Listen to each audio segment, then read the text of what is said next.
Halo, ini suara jiwa. Saya ingin bercerita tentang hakikat ruh dan nafsu. Mana yang harus dikendalikan? Pertarungan sunyi di dalam hati. Assalamualaikum warahmatullahi wabarakatuh. Tahukah kita, peperangan paling dahsyat bukan terjadi di medan perang, melainkan di dalam dada sendiri? Setiap hari ruh dan nafsu saling berebut kendali atas keputusan kita.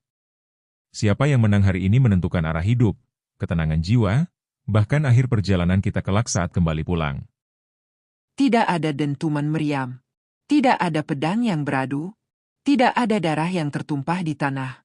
Namun, setiap hari, sejak manusia membuka mata hingga kembali terlelap, sebuah peperangan paling dahsyat sedang berlangsung di dalam dadanya sendiri.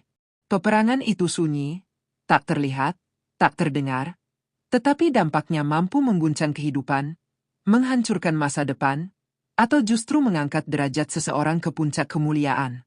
Di balik senyum yang tampak tenang, di balik wajah yang terlihat biasa, ada pertarungan yang jauh lebih sengit daripada perang manapun yang tercatat dalam sejarah. Di dalam ruang tak kasat mata bernama hati, dua kekuatan saling berhadapan, ruh dan nafsu. Ruh, laksana cahaya yang lembut namun tegas, selalu berbisik tentang kebenaran, kejujuran, dan kesabaran.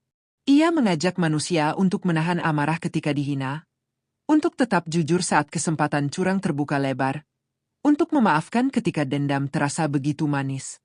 Namun di sisi lain, nafsu berdiri dengan suara yang lebih keras dan menggoda. Ia menjanjikan kenikmatan instan, kemenangan cepat, kepuasan sesaat yang terasa manis di awal namun pahit di akhir.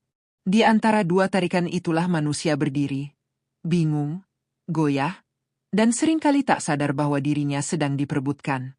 Setiap keputusan kecil sejatinya adalah hasil dari pertempuran itu.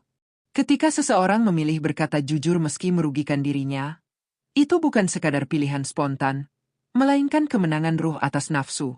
Ketika seseorang tergoda mengambil yang bukan haknya, itu bukan sekadar kesalahan biasa, melainkan saat nafsu berhasil menundukkan cahaya ruh. Bahkan dalam hal yang tampak remeh, menahan komentar pedas di media sosial, mengendalikan pandangan, menunda kesenangan demi tanggung jawab, disitulah perang itu berlangsung. Tak ada penonton, tak ada sorak-sorai, hanya hati yang menjadi medan tempur.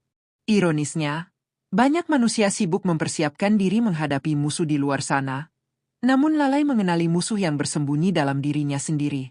Kita belajar strategi menghadapi kompetitor, melatih fisik agar kuat, membangun citra agar dihormati, tetapi jarang melatih jiwa agar mampu mengendalikan gejolak nafsu. Padahal sejarah membuktikan, kehancuran terbesar bukanlah karena serangan dari luar, melainkan karena runtuhnya benteng dari dalam. Ketika nafsu dibiarkan berkuasa, ia perlahan mengikis nurani, membutakan akal, dan menjadikan dosa terasa wajar. Di saat sunyi, ketika tidak ada seorang pun yang melihat, pertarungan itu mencapai puncaknya. Di kamar yang gelap, di balik layar ponsel, di ruang kerja tanpa pengawasan, di sanalah kejujuran dan keserakahan saling beradu. Ruh mengingatkan akan nilai, akan Tuhan, akan konsekuensi akhir. Nafsu membisikkan pembenaran, sekali saja tidak apa-apa, atau tak ada yang tahu. Dan di detik itulah masa depan seseorang bisa berubah arah.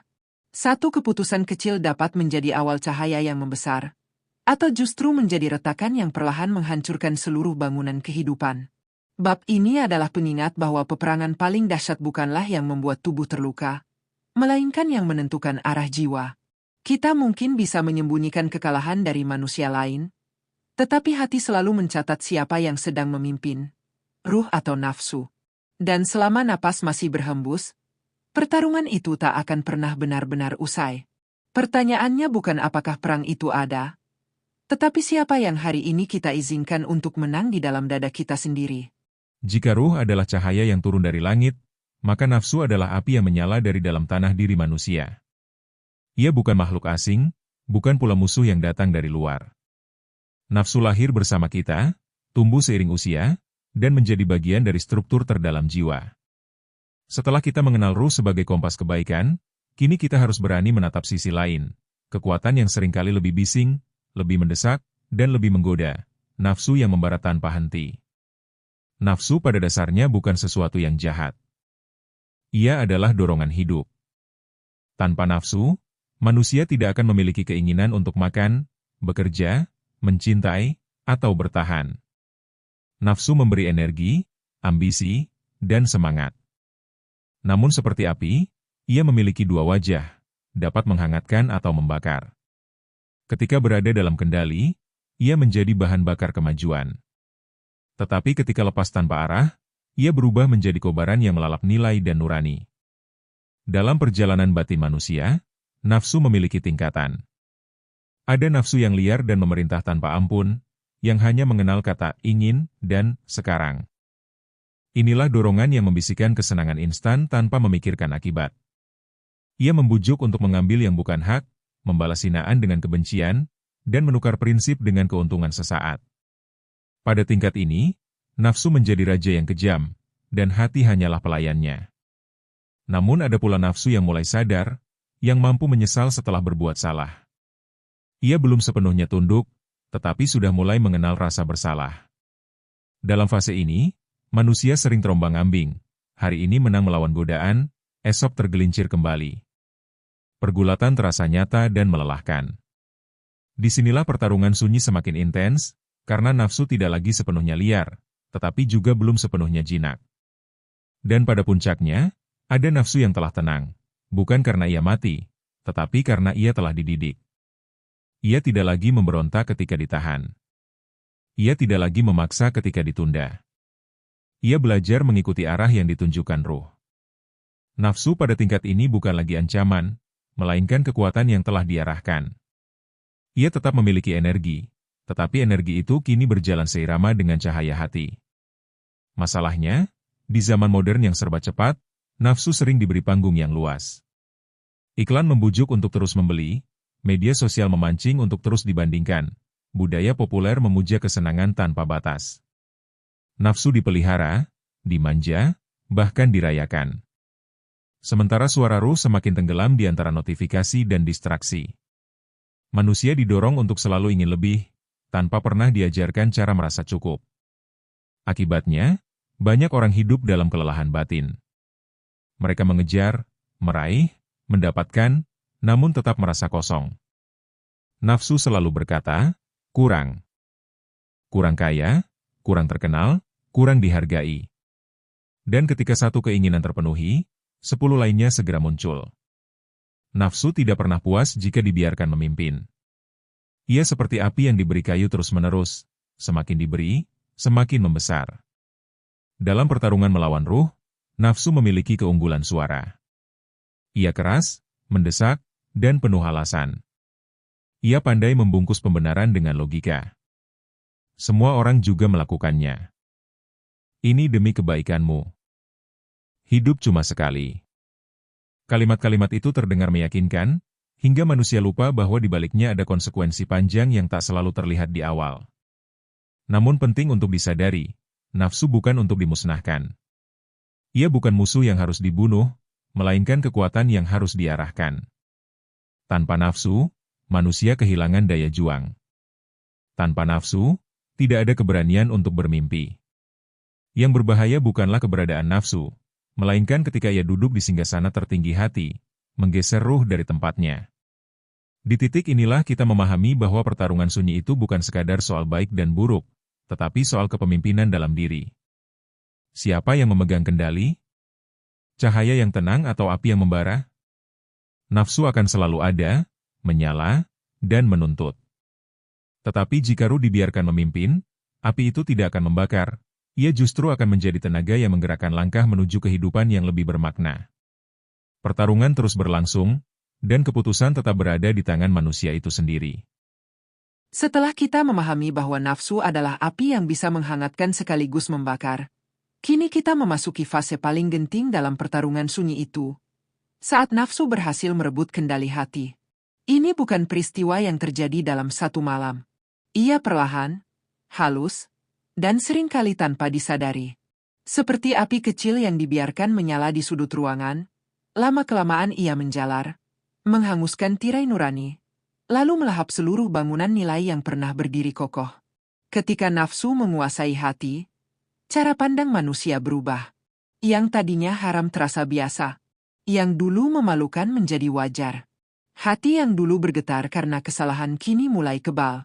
Rasa bersalah memudar, digantikan dengan pembenaran yang terus diproduksi oleh pikiran. Nafsu tidak datang dengan wajah menyeramkan. Ia datang dengan alasan-alasan yang terdengar masuk akal. Ia tidak berkata, lakukan kejahatan.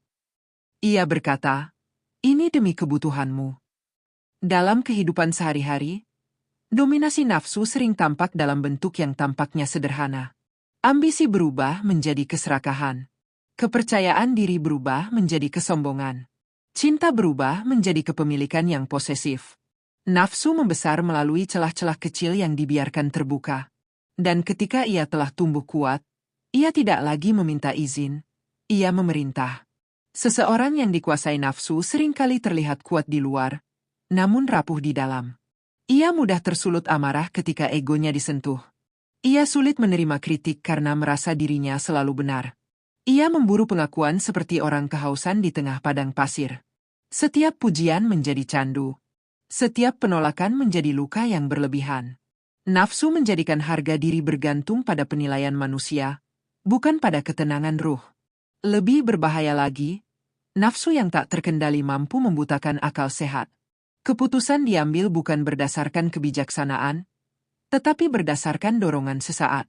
Banyak kehancuran keluarga, persahabatan, bahkan bangsa bermula dari satu momen ketika nafsu lebih didengar daripada suara hati. Korupsi lahir dari keserakahan. Pengkhianatan lahir dari hasrat. Kekerasan lahir dari amarah yang tak dibendung. Semua berakar pada api yang tak pernah dipadamkan. Di era modern, dominasi nafsu mendapat panggung yang lebih luas. Dunia digital menawarkan kepuasan instan, hiburan tanpa batas, validasi dalam bentuk angka, dan godaan yang tersedia dalam genggaman. Nafsu tidak perlu lagi berjalan jauh untuk mencari objeknya. Semuanya datang menghampiri. Dalam kondisi seperti ini, hati yang lemah menjadi medan yang mudah ditaklukkan. Nafsu tumbuh subur di tengah kemudahan. Namun ada satu tanda paling jelas ketika nafsu telah menguasai hati. Hilangnya rasa cukup. Apapun yang dimiliki terasa kurang. Seberapapun tinggi pencapaian, selalu ada yang terasa belum. Nafsu tidak mengenal kata selesai. Ia terus mendesak, terus menuntut, hingga manusia kelelahan mengejar bayangan yang tak pernah bisa digenggam sepenuhnya. Hidup berubah menjadi perlombaan tanpa garis akhir. Ironisnya, semakin nafsu dipuaskan, semakin ia lapar. Ia seperti meminum air laut. Semakin diminum, semakin haus. Kenikmatan yang dulu terasa luar biasa perlahan menjadi biasa saja, lalu membutuhkan dosis yang lebih besar untuk mendapatkan sensasi yang sama. Inilah lingkaran tak terlihat yang menjerat banyak jiwa. Mencari kebahagiaan melalui pemuasan nafsu, namun justru menemukan kekosongan yang lebih dalam. Di titik tertentu, manusia mungkin mulai merasakan kehampaan yang sulit dijelaskan. Di tengah gemerlap pencapaian, ada ruang kosong yang tak terisi. Di balik tawa, ada kegelisahan yang tak kunjung reda. Itulah suara ruh yang terpinggirkan, mencoba memanggil dari balik lapisan tebal dominasi nafsu. Namun jika panggilan itu terus diabaikan, hati bisa mengeras, dan cahaya yang dulu lembut perlahan redup. Ketika nafsu menguasai hati, manusia sebenarnya sedang kehilangan dirinya sendiri. Ia mungkin menang dalam persaingan dunia, tetapi kalah dalam pertarungan batin. Dan disinilah kesadaran harus mulai tumbuh. Bahwa membiarkan nafsu memimpin bukanlah kebebasan, melainkan bentuk perbudakan yang paling halus. Pertarungan sunyi itu belum berakhir, dan masih ada kesempatan untuk merebut kembali kendali sebelum api itu benar-benar menghanguskan segalanya. Setelah menyaksikan bagaimana nafsu dapat menguasai dan menghanguskan hati, kini kita memasuki bab yang menjadi titik balik dari pertarungan sunyi itu, saat ruh kembali mengambil alih kepemimpinan jiwa. Ini bukan kisah tentang manusia tanpa dosa, bukan pula tentang kesempurnaan yang tak bercela. Ini adalah kisah tentang kesadaran, tentang satu momen hening ketika seseorang berhenti, menunduk, dan akhirnya menyadari bahwa api yang selama ini membakar harus diarahkan oleh cahaya yang lebih tinggi. Ketika ruh memimpin, perubahan pertama yang terasa adalah ketenangan. Bukan berarti hidup menjadi tanpa masalah, tetapi badai tidak lagi mengguncang sedahsyat sebelumnya. Hati menjadi lebih lapang dalam menerima kenyataan. Amarah yang dulu meledak-ledak kini bisa diredam sebelum melukai. Keinginan yang dulu memaksa kini bisa ditunda tanpa gelisah. Ruh tidak menghapus ujian, tetapi ia memberi daya tahan untuk menghadapinya dengan martabat. Ruh yang memimpin membuat manusia mulai memandang hidup dengan sudut yang berbeda. Kesuksesan tidak lagi hanya diukur dari angka dan pengakuan, tetapi dari keberkahan dan ketenangan batin. Ia mulai bertanya bukan hanya, apa yang aku dapatkan, tetapi juga, apa yang aku berikan? Ada pergeseran orientasi dari sekadar memenuhi hasrat menjadi membangun makna. Dan dari situlah lahir keputusan-keputusan yang lebih bijak. Dalam kondisi ini, nafsu tidak dimatikan, melainkan diarahkan. Ambisi tetap ada, tetapi tidak lagi menabrak nilai. Keinginan tetap hidup, tetapi tidak mengorbankan prinsip. Ruh menjadi pemimpin yang menuntun, sementara nafsu menjadi tenaga yang digerakkan. Seperti kuda liar yang telah dijinakan, energinya tetap kuat, tetapi kini bergerak sesuai arah yang benar. Disinilah harmoni mulai tercipta. Tanda lain ketika ruh memimpin adalah hadirnya rasa cukup. Bukan berarti berhenti berusaha, tetapi hati tidak lagi diperbudak oleh perbandingan. Ia mampu bersyukur atas apa yang ada sambil tetap berikhtiar untuk yang lebih baik. Dunia tidak lagi menjadi tujuan akhir, melainkan sarana perjalanan. Dan anehnya, justru ketika rasa cukup itu hadir, hidup terasa lebih ringan dan lebih bermakna. Ruh juga menumbuhkan kepekaan terhadap dosa dan kebaikan. Hati menjadi lebih cepat tersentuh oleh kesalahan sekecil apapun. Bukan karena takut pada hukuman semata, tetapi karena tidak ingin mengotori cahaya yang telah kembali bersinar. Setiap kebaikan terasa manis, bukan karena dipuji manusia, tetapi karena menghadirkan kedekatan dengan Yang Maha Melihat.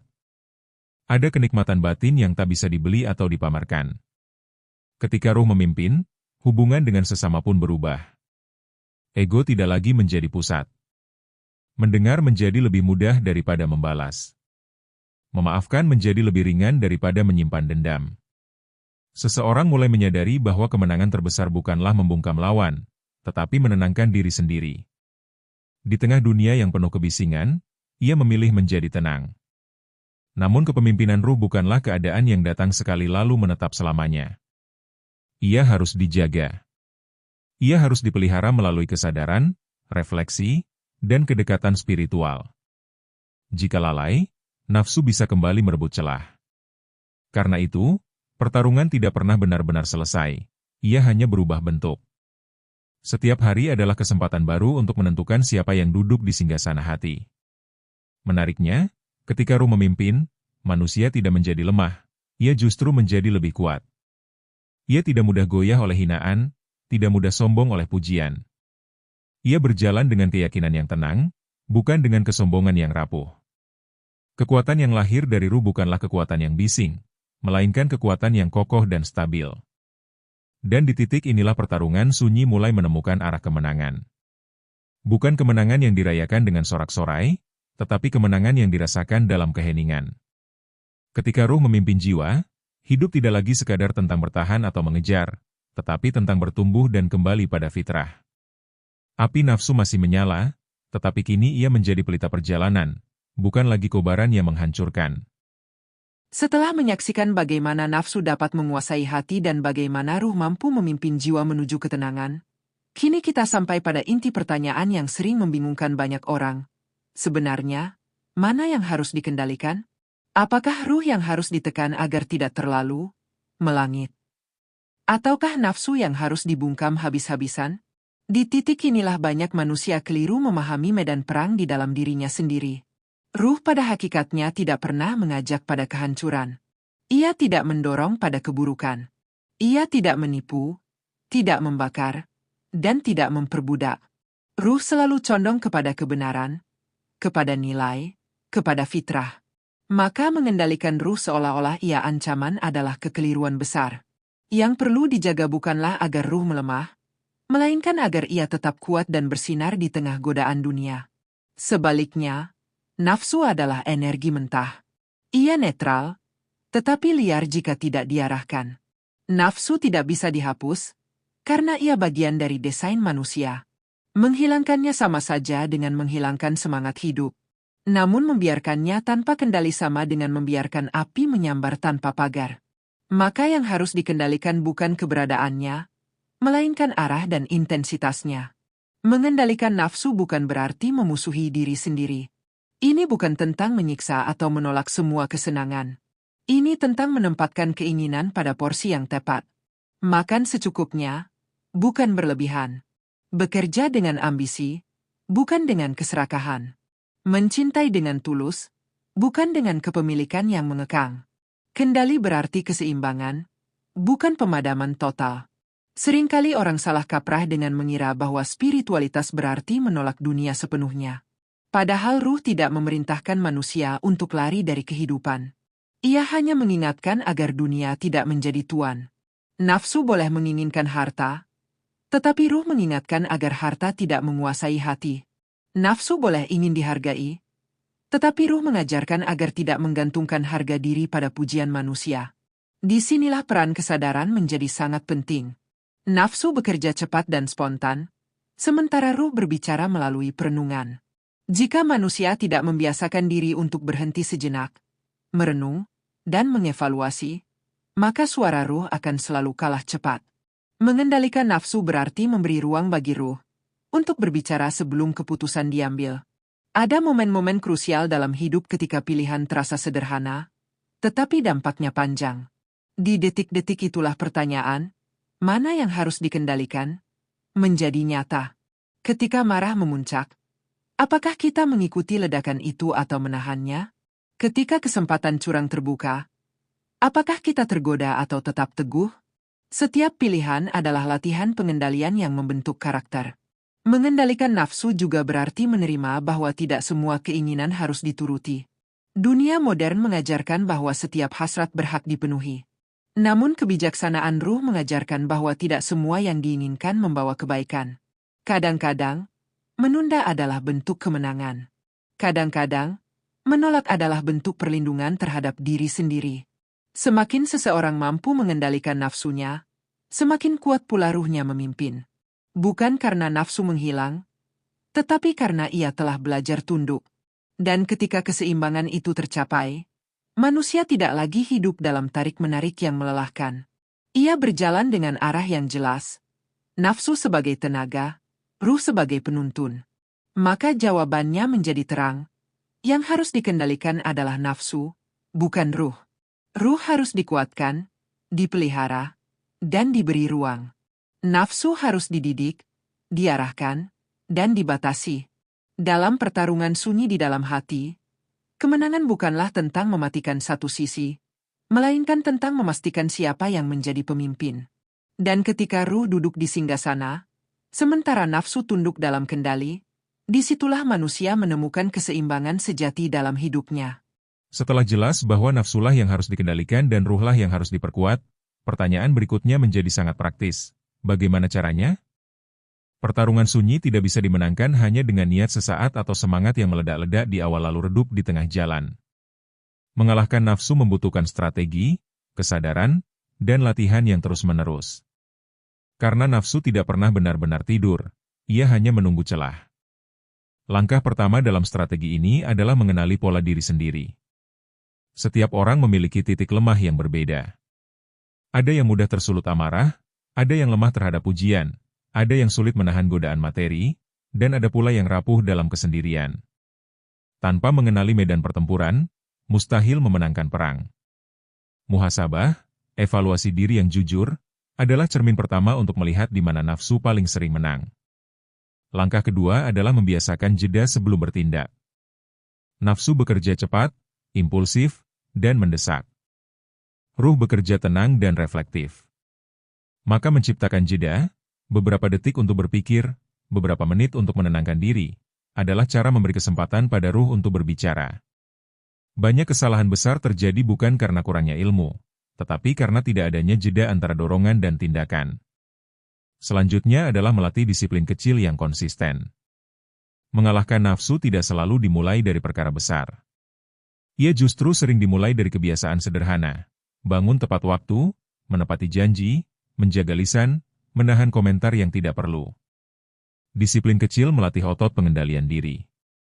Dan ketika kebiasaan itu menguat, nafsu yang dulu terasa liar mulai kehilangan kuasanya sedikit demi sedikit. Lingkungan juga memainkan peran penting. Nafsu tumbuh subur di tempat yang penuh godaan dan pembenaran. Jika seseorang terus berada di lingkaran yang menormalisasi keburukan, maka pertahanan batinnya akan cepat runtuh. Sebaliknya, berada di tengah orang-orang yang menjaga nilai akan memperkuat ruh. Dukungan lingkungan bukan sekadar faktor sosial, tetapi benteng psikologis yang nyata. Ibadah dan kedekatan spiritual menjadi bahan bakar utama bagi ruh. Zikir, doa, refleksi, dan waktu hening bukanlah ritual kosong. Ia adalah proses mengisi ulang cahaya di dalam hati. Saat ruh diperkuat, nafsu tidak lagi mudah mendominasi. Seperti ruangan gelap yang disinari lampu terang, bayangan akan mengecil ketika cahaya diperbesar. Fokusnya bukan hanya memerangi kegelapan, tetapi memperbanyak cahaya. Puasa, secara harfiah maupun maknawi, juga menjadi latihan efektif. Menahan diri dari yang halal sekalipun mengajarkan bahwa keinginan tidak selalu harus dipenuhi. Dalam latihan ini, manusia belajar bahwa ia mampu berkata tidak pada dirinya sendiri. Dan ketika kemampuan itu terbangun, berkata tidak pada godaan yang lebih besar menjadi lebih mungkin. Strategi berikutnya adalah menyadari konsekuensi jangka panjang. Nafsu selalu menawarkan kepuasan instan, sementara ruh mengingatkan dampak masa depan. Membiasakan diri untuk membayangkan akibat sebelum bertindak dapat meredam dorongan sesaat. 1 menit kenikmatan mungkin membawa penyesalan bertahun-tahun. Sebaliknya, 1 menit menahan diri bisa menyelamatkan masa depan yang panjang. Namun penting untuk diingat, mengalahkan nafsu bukan berarti tidak pernah jatuh. Akan ada kegagalan, ada kehilafan, ada momen di mana api kembali menyala lebih besar. Disinilah keteguhan diuji. Bangkit setelah jatuh adalah bagian dari strategi. Setiap taubat yang tulus, setiap penyesalan yang jujur, adalah langkah memperkuat ruh kembali. Nafsu boleh menang sesaat, tetapi ia tidak boleh dibiarkan menang selamanya. Akhirnya, strategi mengalahkan nafsu adalah perjalanan seumur hidup. Ia bukan proyek singkat, bukan pula target yang selesai dalam hitungan hari. Setiap hari adalah medan baru, setiap keputusan adalah latihan baru. Tetapi ketika strategi dijalankan dengan kesadaran dan konsistensi, pertarungan sunyi itu mulai condong pada kemenangan. Nafsu tidak lagi menjadi penguasa yang tiran, melainkan tenaga yang terkendali, dan ruh tetap berdiri sebagai pemimpin yang menuntun langkah manusia menuju kedewasaan sejati. Setelah melewati perjalanan panjang memahami ruh sebagai cahaya, nafsu sebagai api, serta strategi mengendalikan gejolak batin, kini kita tiba pada puncak kisah. Kemenangan dalam pertarungan sunyi. Namun kemenangan ini bukanlah sorak-sorai yang terdengar di lapangan terbuka. Ia tidak disiarkan, tidak dipuji, dan seringkali tidak diketahui siapapun selain diri sendiri dan Tuhan. Inilah kemenangan yang paling hening, namun paling menentukan arah hidup manusia. Kemenangan sejati bukan ketika seseorang berhasil menaklukkan lawan di luar sana, tetapi ketika ia mampu menundukkan dirinya sendiri. Betapa banyak orang terlihat kuat di hadapan manusia, namun rapuh ketika sendirian. Dan betapa banyak pula yang tampak biasa saja di mata dunia, tetapi gagah dalam peperangan batinnya. Pertarungan sunyi tidak menilai berdasarkan jabatan, kekayaan, atau popularitas. Ia menilai berdasarkan kejujuran hati. Ada satu momen istimewa dalam hidup seseorang ketika ia menyadari bahwa dirinya tidak lagi diperbudak oleh dorongan sesaat. Amarah yang dulu meledak kini bisa dipadamkan.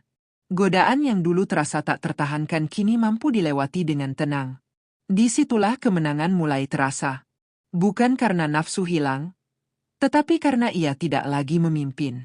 Ia tetap ada, namun duduk sebagai prajurit, bukan sebagai raja. Kemenangan ini juga terlihat dalam keputusan-keputusan kecil yang konsisten. Memilih jujur saat berbohong terasa mudah. Memilih sabar saat membalas terasa memuaskan. Memilih menahan diri saat kesempatan untuk melanggar terbuka lebar. Setiap pilihan itu seperti batu bata yang membangun benteng kokoh di dalam hati. Sedikit demi sedikit, karakter terbentuk. Sedikit demi sedikit, jiwa menguat. Menariknya, kemenangan dalam pertarungan sunyi membawa dampak yang luas. Ketika satu hati menjadi bersih, lingkungannya ikut merasakan pengaruhnya. Keluarga menjadi lebih hangat, Persahabatan menjadi lebih tulus, pekerjaan menjadi lebih bermakna. Ruh yang memimpin tidak hanya menyelamatkan diri sendiri, tetapi juga memancarkan cahaya bagi sekitar. Tanpa banyak kata, perubahan itu terasa nyata. Namun kemenangan ini bukan garis akhir. Ia adalah proses yang terus diperbarui setiap hari. Setiap pagi adalah awal peperangan baru. Setiap pilihan adalah ujian baru. Kemenangan kemarin tidak menjamin kemenangan hari ini jika kewaspadaan hilang. Karena nafsu tidak pernah benar-benar menyerah. Ia hanya menunggu saat lengah. Maka menjaga kemenangan lebih sulit daripada meraihnya. Disinilah pentingnya kerendahan hati. Seseorang yang merasa telah sepenuhnya menang justru berada dalam bahaya terbesar. Kesombongan adalah pintu masuk nafsu yang paling halus. Ruh yang kuat selalu disertai kesadaran bahwa ia tetap membutuhkan bimbingan dan penjagaan. Kemenangan sejati melahirkan syukur, bukan keangkuhan. Pada akhirnya, pertarungan sunyi ini menentukan kualitas akhir kehidupan seseorang. Bukan seberapa tinggi ia berdiri di mata manusia, tetapi seberapa bersih hatinya saat kembali kepada Sang Pencipta. Semua gemerlap dunia akan pudar. Semua tepuk tangan akan berhenti. Yang tersisa hanyalah rekam jejak keputusan-keputusan batin yang pernah diambil. Dan ketika suatu hari perjalanan ini berakhir, kemenangan terbesar bukanlah harta yang dikumpulkan atau nama yang dikenang. Ia adalah hati yang tenang. Jiwa yang tidak lagi gelisah. Ruh yang pulang dalam keadaan terang. Karena sepanjang hidupnya ia berjuang untuk memimpin, bukan dipadamkan. Itulah puncak dari seluruh pertarungan sunyi. Sebuah kemenangan yang mungkin tak terlihat oleh dunia, tetapi sangat berarti di hadapan langit. Maka jika hari ini kita masih berjuang, masih jatuh dan bangkit, masih berperang dalam diam, itu bukan tanda kelemahan. Itu tanda bahwa hati masih hidup. Dan selama ruh masih diberi ruang untuk memimpin, selalu ada harapan untuk menang. Karena kemenangan dalam pertarungan sunyi bukan milik mereka yang tak pernah tergoda, tetapi milik mereka yang terus memilih cahaya meski api tak pernah berhenti menyala.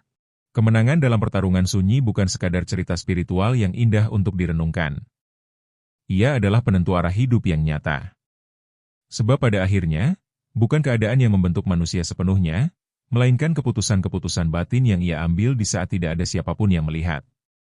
Disitulah takdir pribadi mulai ditulis, di dalam hati.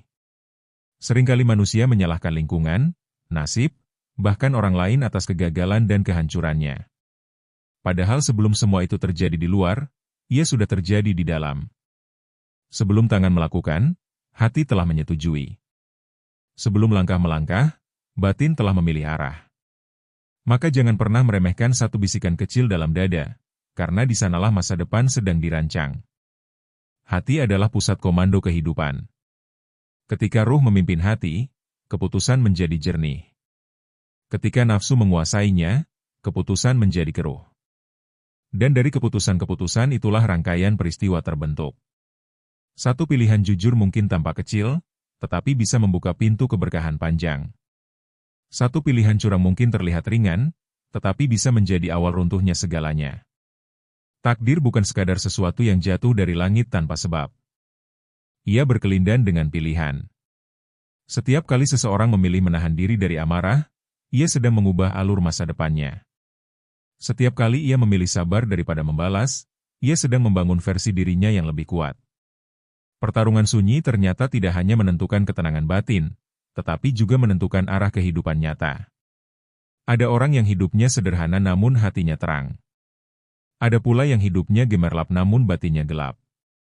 Perbedaan itu bukan semata soal kesempatan, melainkan soal siapa yang memimpin di dalam dada. Ruh yang memimpin melahirkan keteguhan. Nafsu yang memimpin melahirkan kegelisahan. Dan kegelisahan yang terus dibiarkan akan menjelma menjadi keputusan-keputusan yang merusak.